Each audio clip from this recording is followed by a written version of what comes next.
Playground. Hooray! This is the Deron Harris Podcast. Here's your host, Deron Harris. Hey folks, what's up? How you doing? Welcome back to the show. I'm your host, Deron Harris. This is the Deron Harris program. How are you this week? Hopefully you're doing good this week. Hopefully you're doing good today. Listen, I got a guest today that might help you out. If you know me, I like to ask right up front every week, how's your mental state of being? Well, my guest today is Peter Vox. Peter Vox is the author of a book called The Psych Ward Notes, Surviving Depression and Anxiety. And basically what it is his memoirs about the time that he spent in a psychiatric institution. So I'm very excited to be speaking with Peter because I myself suffer from depression and anxiety and have spent some time in a psychiatric facility. So anyone who has had these issues, I encourage you to stick around and listen to this podcast. So I'm going to take a quick, fast break. And when I come back, we're going to get on with Peter Vox. This is Deron Harris Podcast. Be right back. Look for Starbucks coffee in a grocery store near you, then sit back and enjoy the exceptional taste of Starbucks at home. Now, back to the Deron Harris Podcast. Hey folks, welcome back to the podcast. I'm joined now by my guest today, Peter Vox. He has written a book called The Psych Ward Notes, Surviving Depression and Anxiety. What's up, man? Thanks for joining me. What's going on? How are you? Nice to meet you. How are you today? I'm doing great, man. I'm doing a lot better lately. As I'm excited to have you on because I suffer from depression and anxiety myself. A couple of years ago, I was diagnosed with MDD, major depressive disorder and anxiety. Sure. And okay, I'm currently going through treatment right now. I'm in therapy right now, and I'm dealing okay. I use my podcast as, I guess, kind of talk therapy. So I'm very excited to have you on and kind of talk to you about some of the things that you've been through. So your book is called The Psych Ward Notes, Surviving Depression and Anxiety. My first question is, why that title? Well, if I had to do it over again, I would call it The Psych Ward Notes, Living with Anxiety and Depression. So I would call it living with it because, surviving sort of sounds like I've conquered it, but it's a lifelong thing, and it's something that you have to learn to live with and manage. And I actually have MDD as well, so really? It's a tough one. Yeah, it's a tough one it's tough to be in that spot. It's very difficult sometimes. Can you tell me about August 21st, 2019? Sure. That was when I got committed to Jacoby Hospital in the Bronx. I started an 11-month hospitalization at 3 different psychiatric facilities. I was having, I was taking a lot of antidepressants at once, prescribed by doctors. I was on 2 benzodiazepines. I was on Ativan and Klonopin. So with all that combination, it gives you suicidal ideation. When a benzo wears off, you have suicidal ideation. And what happens if you don't understand that, you start taking more of them. And I had 1 or 2 days of abusing them. And at a certain point, I had enough, and I went into this mode of not wanting to live anymore. And I just took a big handful of Ativan, and I laid down, and I didn't care if I never woke up. Wow. And so when I woke up. I woke up in Jacoby in different clothes. They had me in my hospital pajamas, and Sure. This is the 5th time I was committed. So Sure. At that point, I knew I was going to be in there for a while, and I wasn't going to fight it. And I said, it's time to really take care of this, because it's been going on since 1978, since I'm 9 years old. Sure. back. I mean, it's been a long time now, but I spent some time, like a few days, in a psychiatric ward in Queens, in Roosevelt Okay. in Queens. For they had me straight Hannibal Lectered out. They had me. I mean, it Uh-huh. was it was a bad scene. I've had some issues with my son's mothers for years, so it's been, it's been a lot that's been on me. And then there was one day I was having a really bad day, and I had locked myself in the room, and my girlfriend at the time had called my mother. My mother had called the cops, and it was like 9 cops in my apartment, like 11 cops in my apartment. I'm standing there smoking a cigarette, and it was like, they're sitting there going, "Hey, buddy, you're all right?" I'm like, "Yeah, not really, but I was getting ready. They were letting me finish my cigarette, really. So I finished my Uh-huh. cigarette, and then they rushed me and they took me downstairs and put me in the ambulance and drove me to the hospital. And Sure. I spent a few, and I couldn't, at that time, I didn't know what was really going on. I just was very angry. I didn't, I couldn't sleep. I didn't remember much. I was very erratic. I didn't want to hear anything. I couldn't listen to anybody. I couldn't even listen to myself, and I couldn't slow down. And I just wanted to eat through steel. Everything, and I Mhm. couldn't figure out how to make it stop. I was hysterical. I cried. I was leaking through my face, and I just couldn't Sure. make it stop. So I ended up going to the hospital. Now, not too long ago, I guess about a year, I've been a little bit over a year. I had another, I had another severe breakdown. I spent some time in the University of Florida psychiatric ward here Okay. well, just down the street from here. But a couple of years ago, I had a job. I had to go to the doctor for something, and my primary care physician, he just gave me a questionnaire, and I filled it out. And in my next visit with him, he just asked me a few questions, and he informed me of my diagnosis. And I Mhm. wanted to know, when were you diagnosed with your condition? I was first diagnosed in 1984. I was 14. I was having trouble. I always had trouble acclimating to new phases in life. And I saw my friends and classmates acclimating to high school, and I grew up on Long Island, and in a nice town, and um, with students that were driven, they want to go to college, and I was just floundering. And I knew that something was wrong, because of a lot of losses of relatives and Sure. friends of our family. At people died at a young age. A good handful of people. And so that was my first awareness of life, was death, and going to cemeteries and things of that nature. So I would immediately, when things would go wrong, or if I failed at something, I would immediately obsess about death and having the fear of it. Sure. And it hit me at 9 years old, and it would happen every so often. And then just by 14, it was full blown, and it was all day, every day, and it's horrible. So I asked my parents to go to therapy, and they sent me. And I was first diagnosed with a generalized anxiety disorder, so they call it GAD. And then when I started a second therapist when I was about 26, it was generalized anxiety disorder with major depressive disorder. Sure. Sure. Well, So that's, yeah, so usually with one feeds off the other. So if you're anxious, you're going to get depressed that you're anxious. If you're depressed, you're going to get anxious because you're depressed. So they usually go hand in hand. okay. I'm really myself. I'm learning about it myself, and like you, it was I, wa- I was it was I was pretty young when I started. I actually started to see.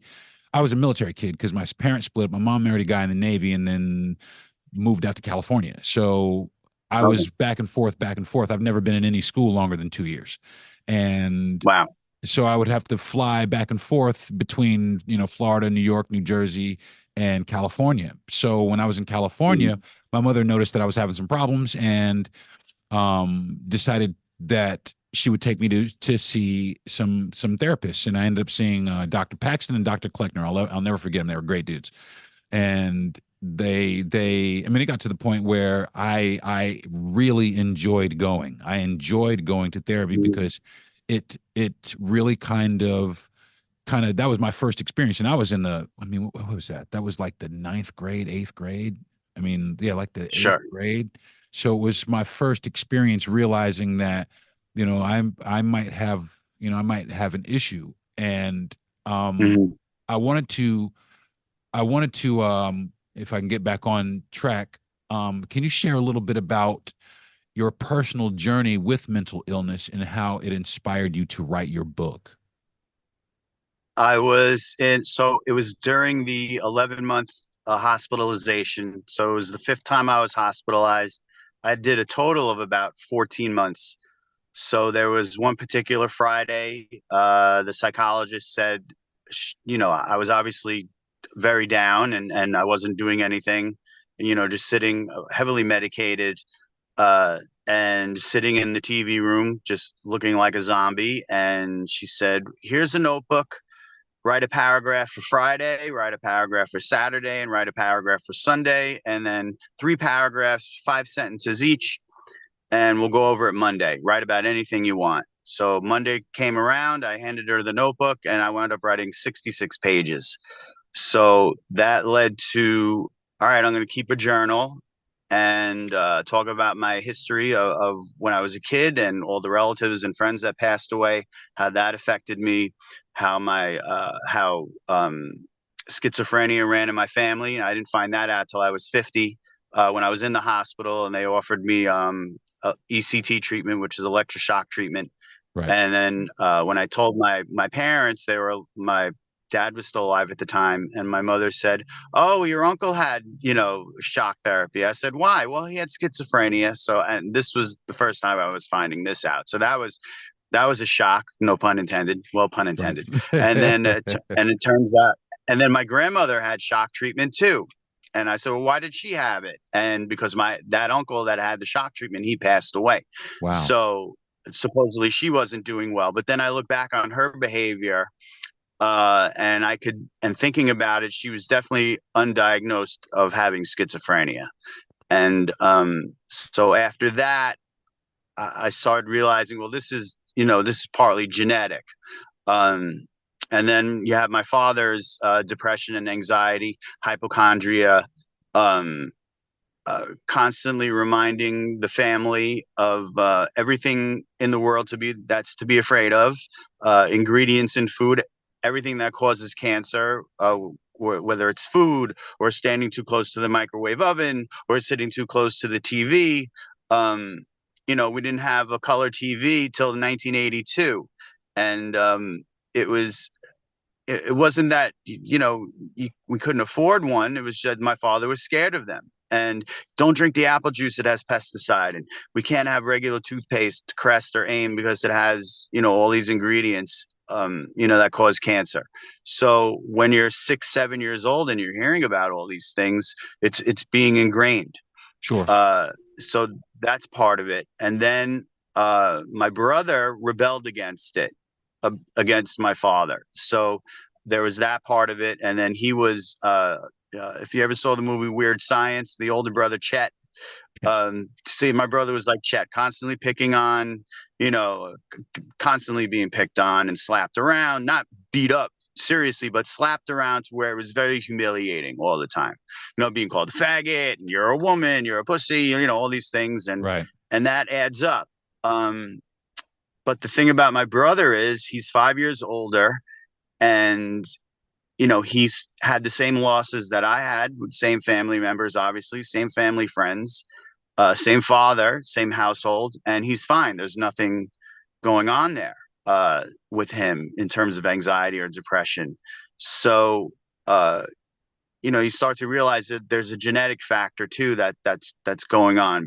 And the other thing that happened was when I had my first girlfriend, and she was the first person I was having sex with, and every time before I would go see her, I would throw up. I would have a full blown panic attack, and I would throw up.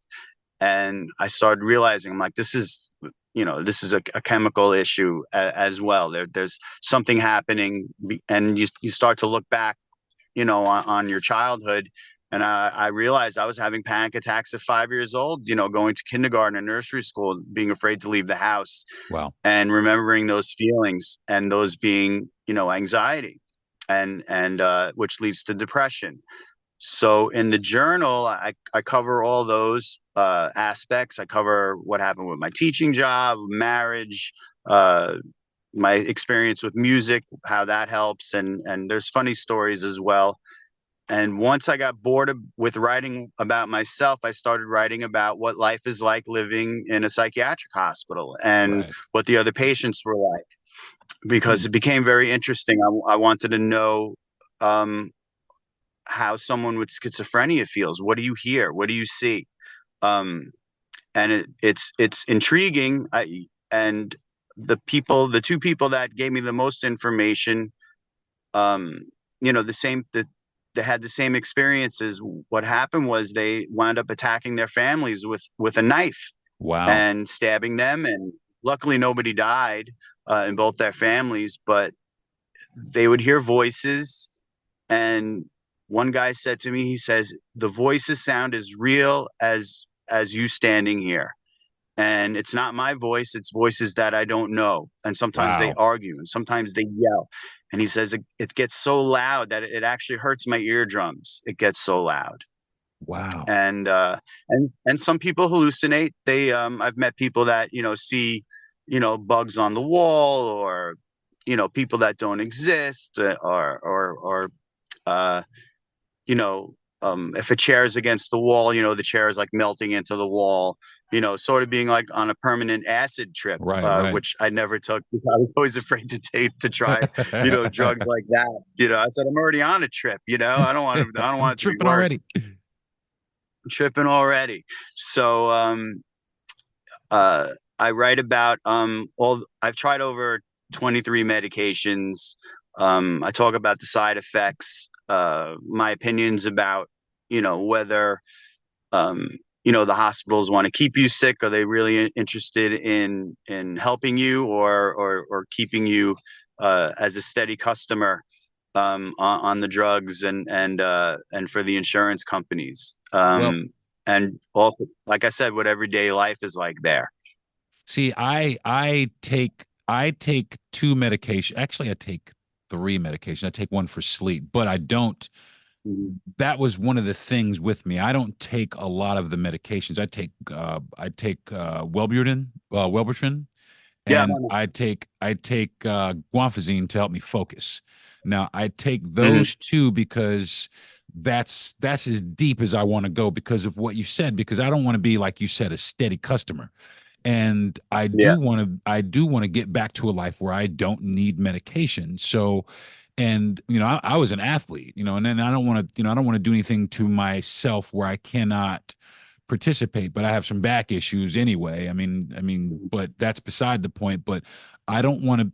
I don't want to be, and this is one thing I really made very clear to my doctor. I don't want to be medicated, heavily medicated to where I'm sedated, and I don't want to appear medicated. I want to talk through my problems. I want to be able to sure. get them out. I want to talk to someone about them, which really kind of leads me into my next question, which is what motivated you to be so open about your experiences about depression and anxiety in your book? Um, there's two parts to it. One was, uh, I was open with it when I started therapy. Um, there was so much on my mind that I needed to tell somebody. And the other part was being a fan of the Howard Stern show, and listening to how open he was with his neuroses, and just every facet of his life, and how many times he was going to therapy a week, 3 times a week at one point. And I sort of fashioned the book after Howard Stern, and just being very open about everything. I said, well, I might as well say everything. I'm in a psychiatric hospital. What do I have to lose at this point? Awesome. Just might as well say everything. and the structure of the book is sort of modeled after the movie Pulp Fiction in terms of there's flashbacks, and you're going back and forth with different stories while it making sense to the reader, so they can keep track of what's going on. Sure. And there's also parts where uh, I kept it word for word with the journal, and there's parts in the journal that I'm just ruminating, saying the same things over and over again. And I kept them in there. And before those parts, I write in bold text. I'm like, rumination warning. This is going to be, this. If you want to experience what this circular thinking is like, then that's what these parts are about. But and if you don't want to read that part, because it can get annoying, or like, all right, he said this in chapter 2 already. So there obviously it's an option to skip those parts but if you want to get into the mind of what circular thinking is, and rumination, and not being able to move on from certain events in your life, and just really getting down on yourself, and I struggle with that. punishing yourself. Yeah, punishing yourself emotionally. You're convincing yourself that you're a failure, you're a loser, all of these things, and it's sort of a defense mechanism. You do it to yourself before anybody else can do it to you. And if someone does say, "Oh, you're a loser, you failed," and you're like, "Well, I already knew that. Tell me something I don't know." So it's sort of preparing for things that most probably won't happen to you, Right. and you stay hyper vigilant on that.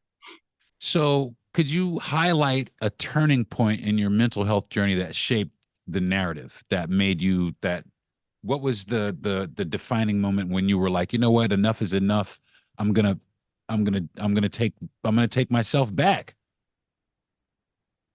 The day I got committed for the 11 months, I said, that's it. I have 3 sons. Wow. I could have overdosed on Ativan, who knows, but with that, I took maybe between 15 and 20, and I was 50 years old, and you don't know what it's going to do to you. And one of the nurses said to me, you have 3 sons to live for, and that's why I'm learning to live with it or survive it, and for my sons, I'm never going to try anything that rash again. And what really cemented it was I was doing some volunteer work with the American Foundation for Suicide Prevention, and they have a walk every year. And I was a volunteer on the staff, and just seeing all these people that are walking in someone's memory, a couple thousand people, and it hits you because everybody's telling their story, their personal story about how they tried to, commit suicide, or they lost a child or their parent. And that was an additional aspect where I felt, you know what, my sons are never going to have to participate in this in my memory, and nobody that I know is going to have to participate in this in my memory. So no matter how bad there's ups and downs, but no matter how bad things can get, I still remember, you got to take care of yourself as a human being first. You get up, you brush your teeth, you bathe, you got to eat. That's when you're at your lowest. You can barely function. And yet, when it's time to get my kids from school, I can do it. Something turns on. You got to be there for your kids. Right. Drive your kids to school, pick them up from school. I'm divorced as well, so it's I have them every afternoon.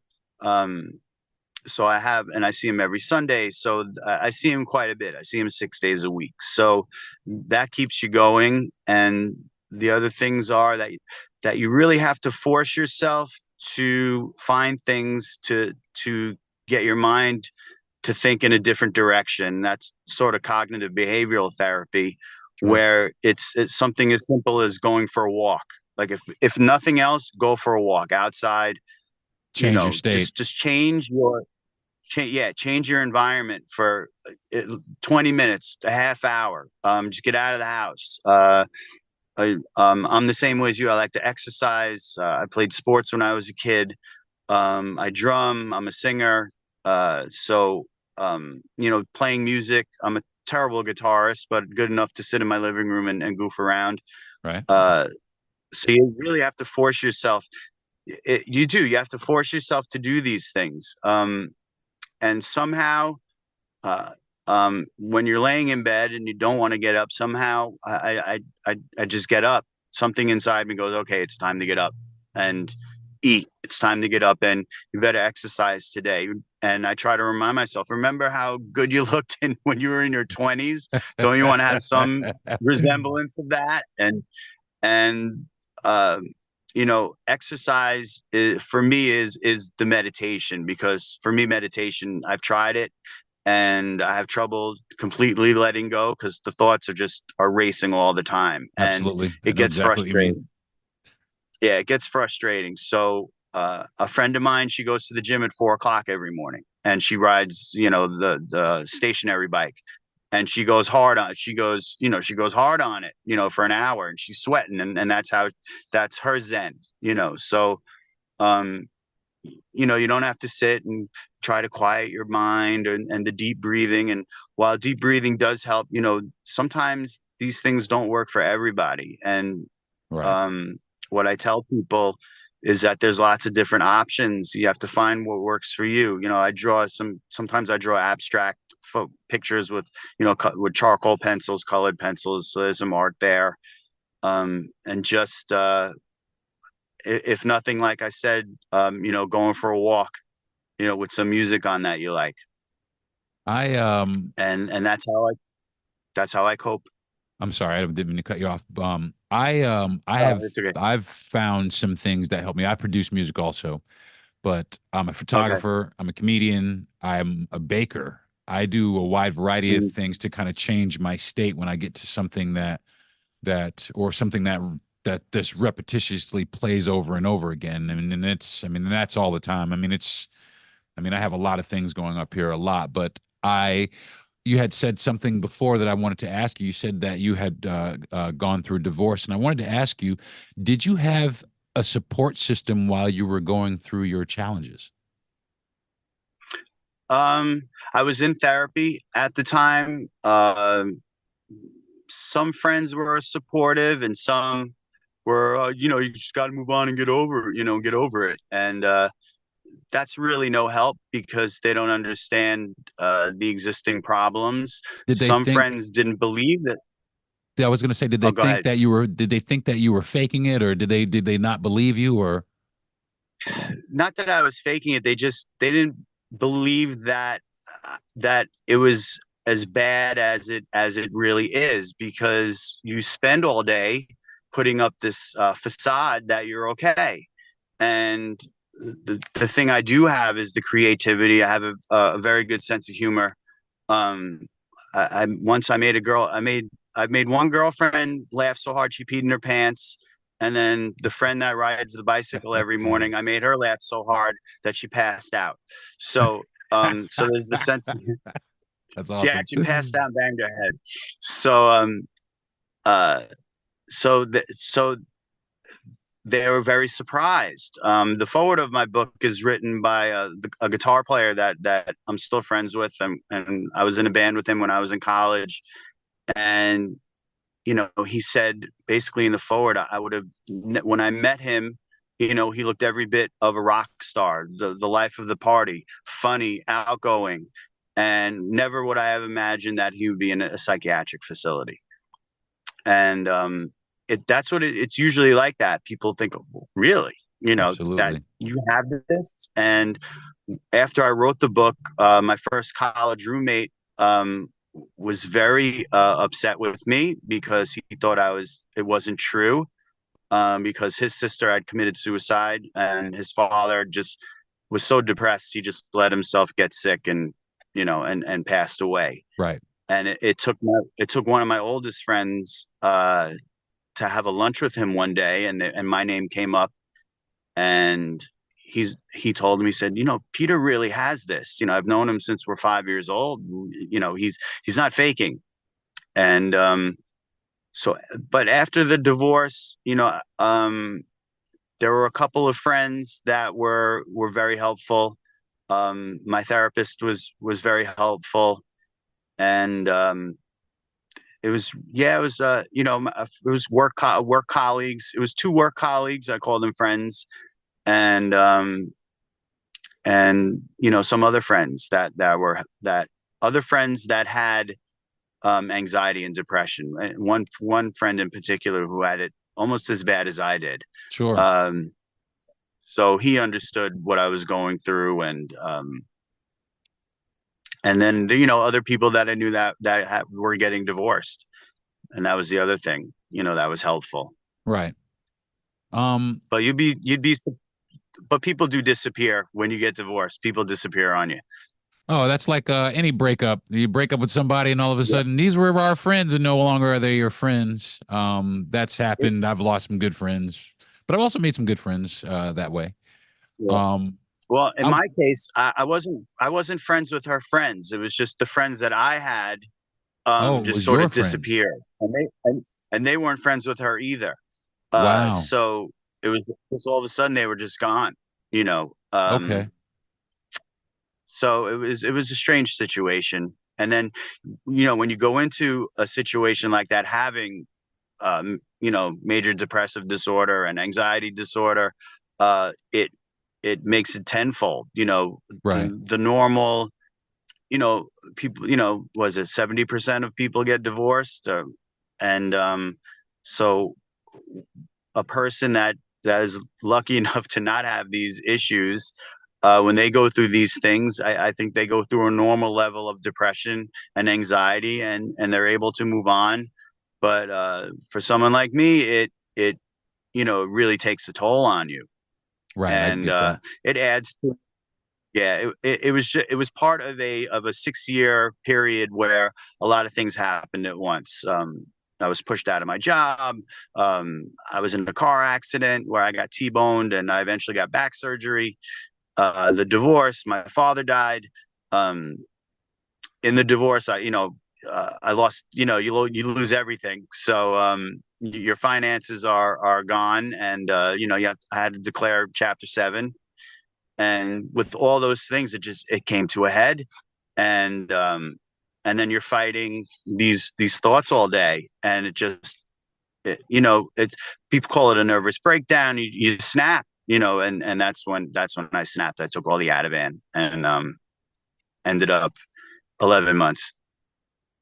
Um, Now I watched something on YouTube called Stand Up and Speak, and I watched it twice, and I thought it was great. And I wanted to know because I'm a comedian, I speak publicly, and I wanted to know what was that like for you to get up and address your issues in front of a room full of people, and how was that received by them? Talking about the subject matter wasn't difficult at all. I've, being a singer, I have experience on stage, Right. um, emceeing a show and things like that. The difficult part was, we had to memorize the entire speech, no teleprompter, no notes. So it had to be completely memorized, and that was the intimidating part, and that caused anxiety.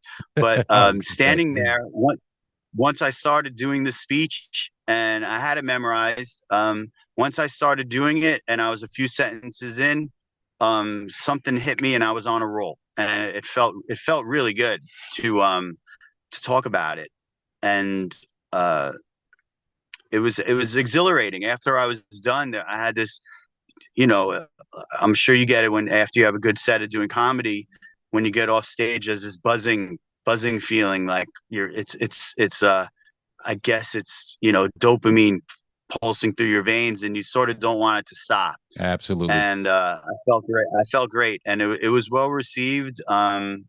A lot of people came up to me afterward. One guy was crying because his son goes through it, and he was, crying for his son, and he was also crying about that he finally heard from someone that could put into words what his son couldn't.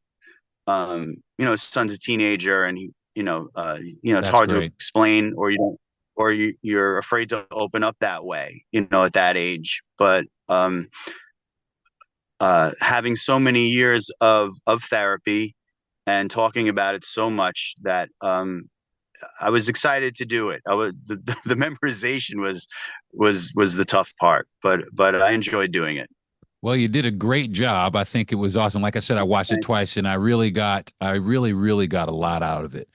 I got a few minutes left, so I got a Okay. couple of questions, couple more questions, and yeah, we definitely should sit down and do this again. I definitely enjoyed talking to you, but I wanted to ask you, what impact do you hope that your book will have on the readers, especially those dealing with mental challenges?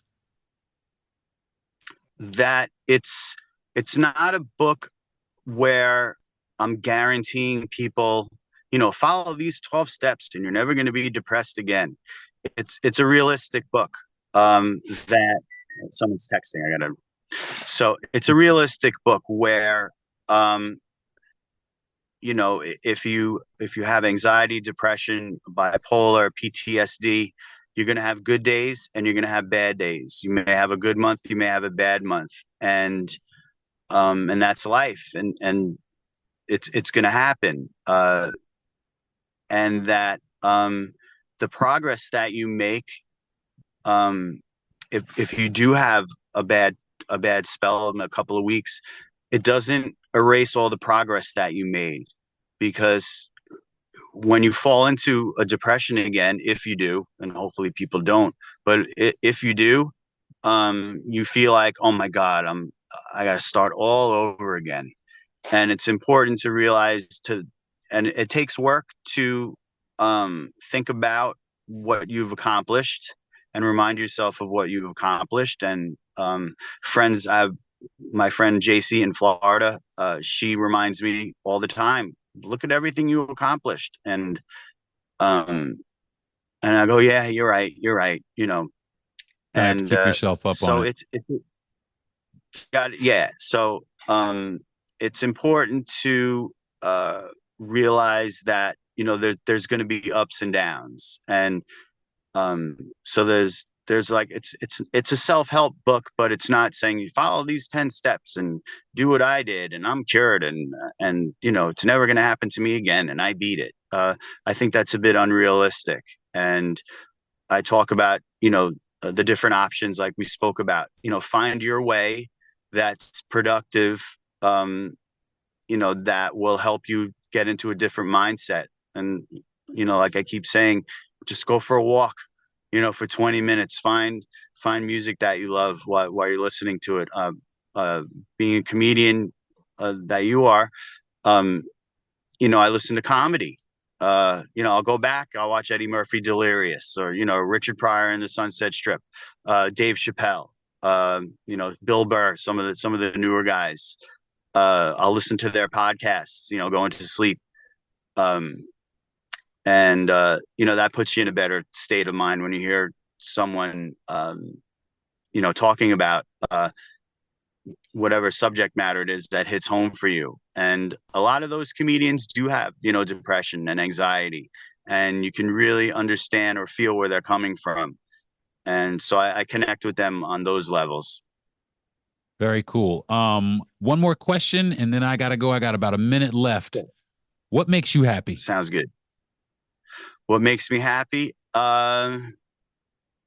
Knowing that I'm doing a good job as a father, and knowing that my sons enjoy my company, and being on stage playing music, um, having a good workout, and when I accomplish something like the speech, uh, feeling that buzz of accomplishment.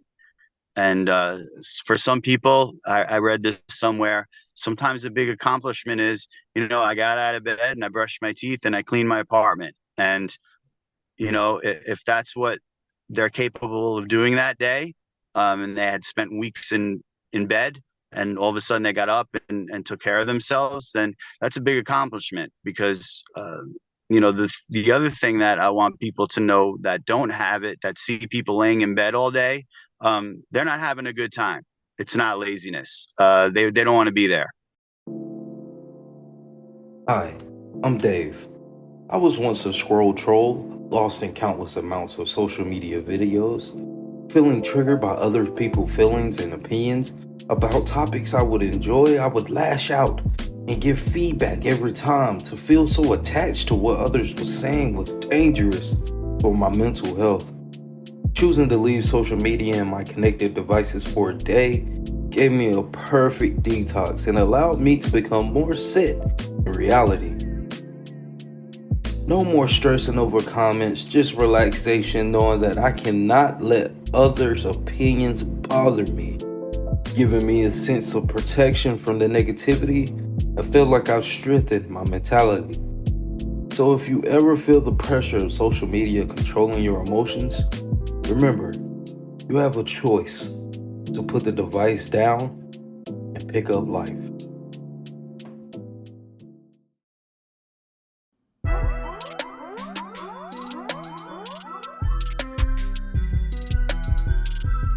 All right, folks, that was Peter Vox, man. That was awesome. I really, really do appreciate you stopping by, Peter. You definitely have to come by again. I really enjoyed our conversation. Listen, folks, I'm going to go ahead and wrap it up for the day, and I hope that you enjoyed this conversation. And if you did enjoy this conversation, please come on by. Stop back by the Deron Harris podcast. I'm here always talking about some sort of mental health issue because that's what I do here. So, again, I want to thank everybody for joining me. I want to thank my parents for being the absolute best parents in the world and giving me life. I want to thank my wife for being the sexiest thing I've ever seen in my life and the greatest support system in all of existence. I want to thank my producer and my best friend, Jesse Yandel, for putting me up to this every single week and making sure that he holds my face to the flame. So, and I want to thank Gentry Thomas for giving me the platform to reach out to you guys, which really means a lot to me. So until next week, I'm Deron Harris. This is the Deron Harris program. I'll see you guys later. Peace.